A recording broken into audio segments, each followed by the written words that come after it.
Hi, I'm Nia and I'm 27. So let me tell you about my mother-in-law situation. It's been a wild ride to say the least. See, Jamal and I met when he was already estranged from his family for a good couple of years. That meant I never had the pleasure of meeting his mom, Suri. And boy, was that a touchy subject for Jamal. I was always curious about his family and wanted to know more. I mean, who wouldn't? But every time I tried to bring it up, Jamal would get all defensive or change the subject. It was like he had built this impenetrable wall around his past, and I was left with more questions than answers. Our conversations about this estrangement were like walking on eggshells. I'd tiptoe into the topic, hoping he'd open up and share some juicy family gossip, but nope. It was like hitting a brick wall. He'd shut down or explode with anger. Talk about frustrating. He'd respond like, Nia, you don't get it. My family is a whole mess, and you don't want to get caught up in that drama. But babe, we're a team. I want to understand your history and be there for you. We can handle anything together. Just drop it. I don't want to talk about it. It was tough, you know? I wanted to be the supportive partner, the one who would listen and help Jamal navigate his complicated family stuff. But he was so guarded, like he was protecting some deep, dark secret. And I was left feeling like an outsider, trying to decode his past. Deep down, I could see the conflict in Jamal's eyes. He had this yearning for a different kind of family, one that he never got to experience. But at the same time, he carried his heavy baggage of disappointment and hurt. It was like his past had left a scar on his heart that he wasn't ready to expose to me. Jamal, I get that it's tough for you, but I'm here for you no matter what. We can face anything together, remember? I know, Nia. It's just complicated. Maybe one day I'll open up about it, but for now, let's focus on building our own little family, okay? And that's how we rolled. I learned to be patient and respect his boundaries, even though it drove me crazy not knowing the whole story. I knew deep down that when he was ready, Jamal would let me in on his family's secrets. Until then, I held on to the hope that our love and understanding would break down those walls one day. Well, 7 years later, that day came. Picture it. Our cozy little home filled with the sounds of laughter and the scent of homemade cookies wafting from the kitchen. Life was humming along nicely for Jamal and me, 9 years into our marriage. Our 2 children, Erin and Echo, were growing up so fast, bringing us immeasurable joy. We were building a life together, making more money and finding success in our respective careers. It felt like we were living the dream. But then, out of the blue, our peaceful existence was shattered by an unexpected knock on the door. It was a seemingly ordinary day, the sun shining brightly, casting a warm glow through the windows. Little did I know that this knock would change everything. Curiosity piqued. I made my way to the door, anticipation mingled with a hint of caution. Who could it be? Maybe a neighbor with a misplaced package or a lost delivery person? As I turned the doorknob, I was greeted by a woman I had never seen before. Her appearance alone set off alarm bells in my head. Her weary eyes spoke of a journey, and her clothes showed signs of wear and tear. I could sense desperation lingering in the air. Before I could even open my mouth to ask her who she was and what she wanted, she said, Nia, who are you? How do you know my name? I know this must be a shock, but I'm Jamal's mother, Suri. I've been searching for him, and I used the last of my money to find my son. I don't know where else to go. Please, just hear me out at least. Suri, Jamal's mother, the woman who had been absent from his life for so many years, was standing before me. A flood of questions surged through my mind. Why had she chosen now to reappear? I felt torn between protecting my family and giving her the chance to explain herself. Without hesitating, I closed the door slightly and reached for my phone and dialed Jamal's number. I told him what was going on, and his voice sounded concerned, tinged with a hint of frustration as he answered. Nia, whatever you do, don't let her in. But she's right here, and she looks like she hasn't showered in days. And I doubt she's eaten either. She needs help. I swear to God, Nia, I'm letting her in, at least to sit and rest. Before he could argue with me, I hung up. Taking a deep breath, I looked Suri in the eyes and made my decision. All right, Suri, you can come in, but I want you to know that Jamal is not happy about this. Make it quick. She entered and requested a glass of water. I gave it to her, and she latched onto it like she hadn't seen water in days. She looked worn out, like she had been through hell and back. Finally, I asked her what her deal was and why she had been absent for so long. Suri took a deep breath and started pouring her heart out. She explained that life had been incredibly tough for her over the past 9 years. She had experienced homelessness, struggled to make ends meet, and battled with drug addiction that had cost her jobs and stability. It was tough for me. I was lost, but I'm better now. I'm clean and I'm not getting into any trouble. I want to turn my life around and start new, and that means reconnecting with my son. I was floored. I had no idea about any of this. I couldn't believe that Jamal had kept such a painful secret from me. Suri's revelation hit me like a ton of bricks, and I realized the extent of Jamal's pain and the scars he had carried silently. It all stemmed from his turbulent upbringing, bouncing in and out of foster care due to his mother's struggles with addiction. Tears streamed down Suri's face as she confessed the regrets and remorse she felt for the choices she had made. She acknowledged the pain she had caused Jamal, her son. It was a raw and vulnerable moment. I was torn between anger and compassion.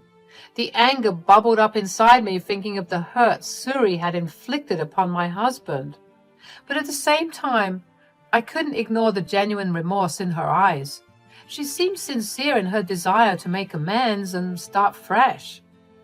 As I looked at Suri, her tear-streaked face filled with regret, my heart softened a bit. I couldn't help but wonder if forgiveness and healing were possible. Not just for Jamal's sake, but for all of us. The anger still lingered, but empathy began to surface. We talked a bit more, and I was thinking that it was time for her to leave and perhaps return when Jamal felt comfortable. But before I could say that, I heard the familiar rumble of his car. Things certainly took a dramatic turn when Jamal stormed into the house. He didn't even bother to park his car properly. Such was his urgency to confront the situation unfolding inside. His face was twisted with anger, a sight I had never seen before, and it sent a shiver down my spine. I knew we were in for a heated exchange. As soon as Jamal laid eyes on his crying mother and me, he wasted no time in expressing his frustration. I told you not to let her in here. And just like that, our calm household was engulfed in a whirlwind of emotions. Naturally, I defended my decision, arguing that Suri had promised to explain herself and that I couldn't simply turn her away without hearing her out, especially since he didn't tell me anything for the past 9 years. The tension escalated as our voices grew louder, each of us desperately trying to get our point across. What do you expect, Jamal? I haven't known anything for 9 years, yet here she is, telling me everything within seconds of meeting. I told you that I wasn't ready to talk about it. I told you not to let her in, and you did anyway. How am I supposed to trust you? Jamal, sweetie, don't you dare. I've changed, I promise. Yeah, like I haven't heard that one before. This time I'm being serious, I swear it. I swear it on my life. What good is it swearing on your own life? You're already dead to me.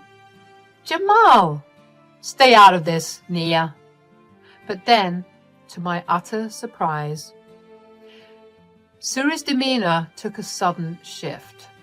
She morphed from a remorseful and tearful woman into a sly and cunning fox with a bitter tone.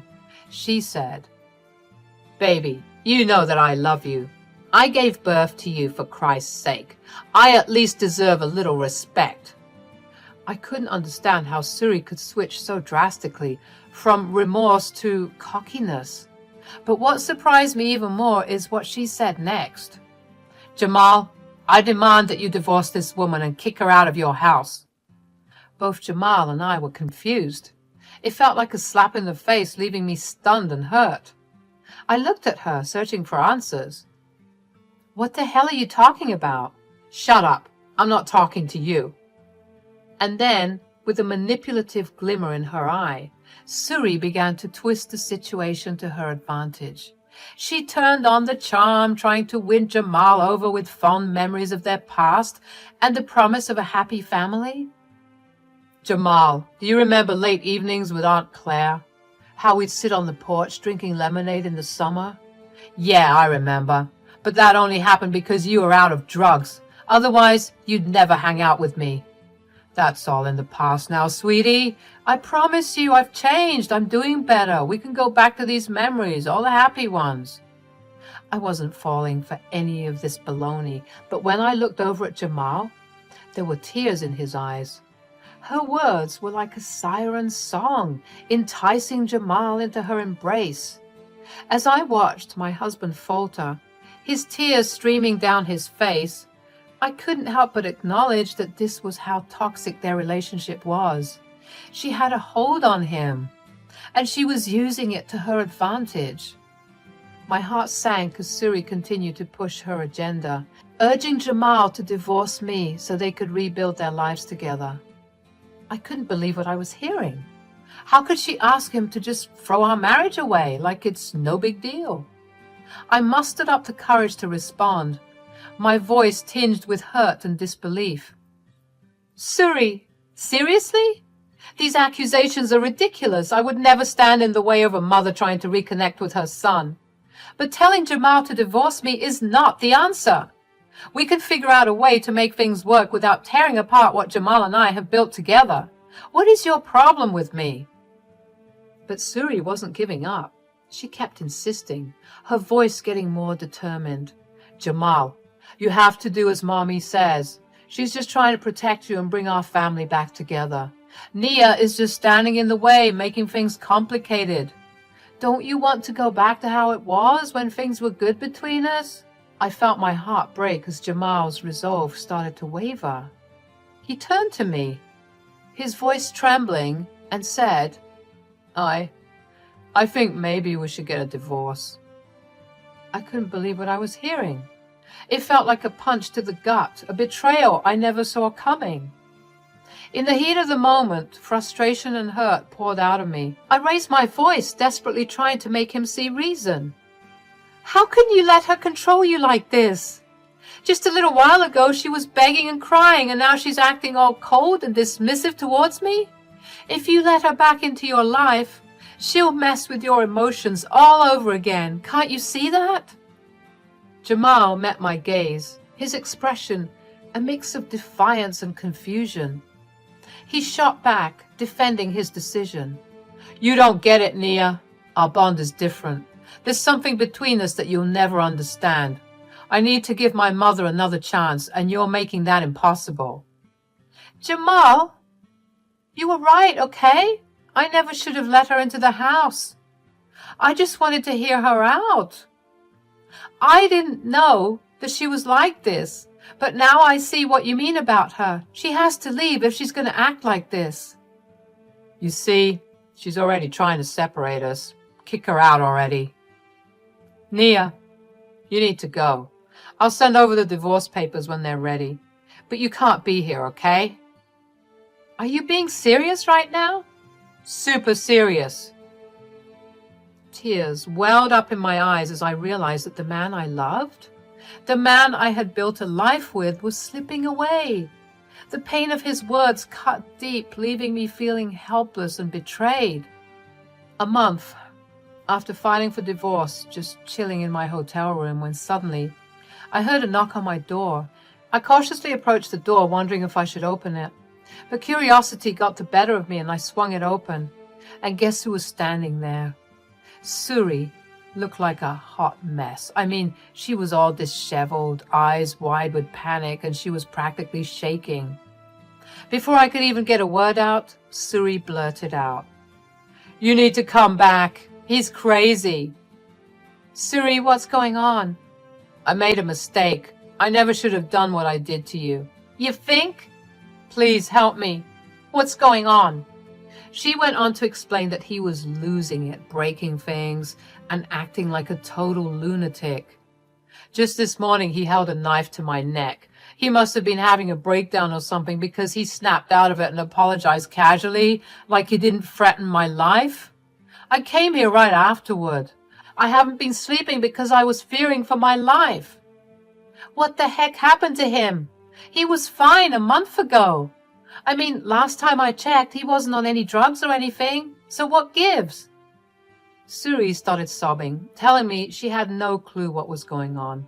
Apparently, ever since I left, Jamal had been on his rampage. Filled with anger and frustration, who knows what else. She had tried to reason with him, but it was like talking to a bomb that was on the verge of exploding. "So, what do you want me to do?" I need you to come back." I don't think so." "What? But he's your husband." "Ex-husband, remember? You're the one who instigated it even." "Yes, I know, but nothing, Suri. You made your bed and now you gotta lay in it. I can't stay in that house a second longer. If you're not coming back, he'll kill me."